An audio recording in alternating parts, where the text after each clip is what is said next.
Il est évident que quand nous, on avait vendu le projet Charente-Maritime, c'était pour développer la région et qu'il y ait une synergie et que les gens, les Charentais s'intéressent à la mer. Il y avait beaucoup de Charentais qui ne s'intéressaient absolument pas à la mer. La plaisance était en pleine gestation. C'était les toutes premières courses un peu médiatiques. Je vois quand on est rentré de La Rochelle-Nouvelle-Orléans, il y avait autant de personnes que quand l'équipe de rugby a gagné la Coupe d'Europe. Donc ce projet, c'était un projet de communication en fait. Et je pense que ça a été une très belle réussite.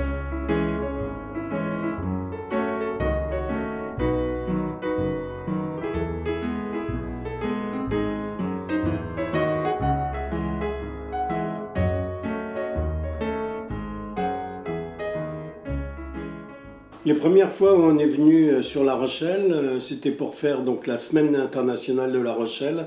Et là, c'était les grandes époques où il y avait quasiment 500 bateaux à naviguer. Même l'hiver, on venait s'entraîner, mon frère travaillait avec Bertrand Chéret à faire des voiles.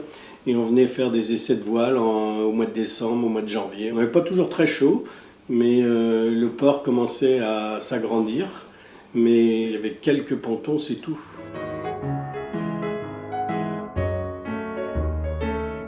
J'ai un grand souvenir du port de pêche qu'on appelait le bassin des chalutiers, puisque moi j'ai ramené un bateau en 78.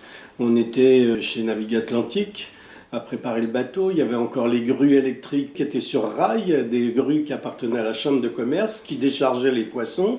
Et on mettait les bateaux à l'eau avec ça, des belles grues électriques qui ont été mises à la casse, un grand dommage parce que c'était quand même des magnifiques pièces qui avaient une belle utilité, quoi.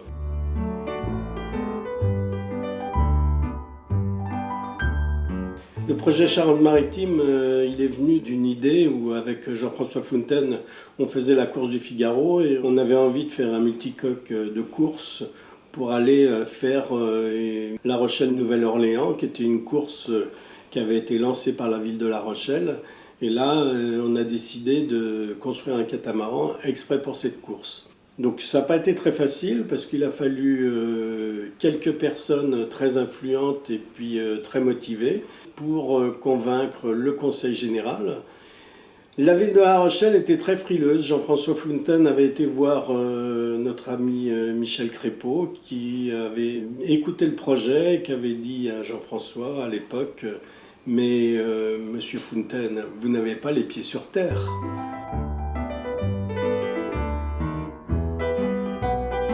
Le Charente-Maritime a été un projet très collectif puisqu'il a été construit avec 4 chantiers de construction. Il a aidé quelques entreprises à venir s'implanter sur La Rochelle.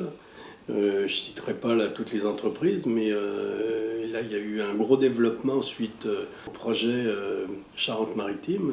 Et après ça a été une parfaite réussite puisqu'on a gagné cette course avec 4 jours et demi d'avance. Donc c'était un pari, mais ça n'a pas été un hasard, puisque derrière on a gagné une transat en double Lorient-les-Bermudes de Lorient, on a gagné 2 la Baule Dakar, et puis après on a reconstruit un autre bateau derrière, un plus grand bateau, qui avait eu des très bons résultats aussi. On n'a jamais gagné avec le deuxième, mais l'évolution a été tellement rapide à l'époque. Les projets se faisaient déjà en carbone et nous, on n'avait pas les moyens ni les budgets de travailler avec ça. Donc c'était vraiment des bateaux très performants quand même.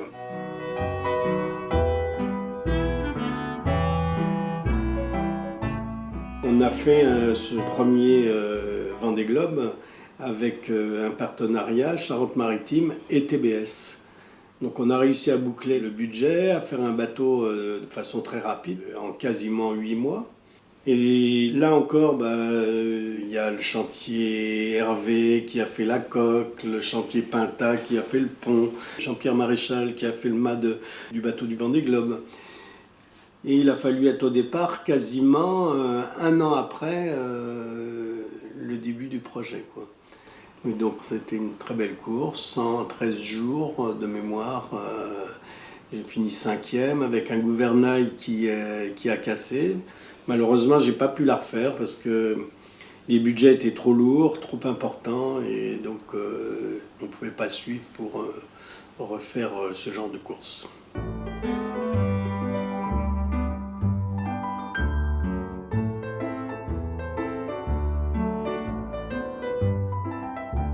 On l'avait pris aussi comme une grande aventure, quoi. On était 13 bateaux au départ, on ne savait même pas s'il y aurait un bateau à l'arrivée dans le règlement. Je dirais bateau à l'arrivée, oui, mais dans le règlement, sans escale, sans assistance. Et en fait, on a fini à 7 bateaux classés.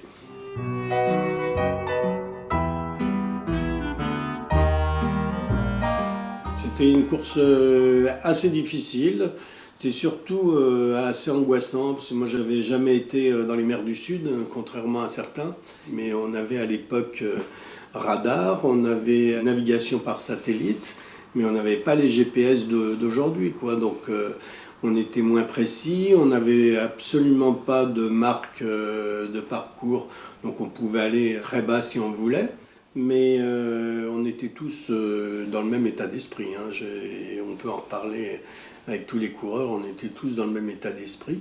Mais pour moi, c'était une superbe aventure.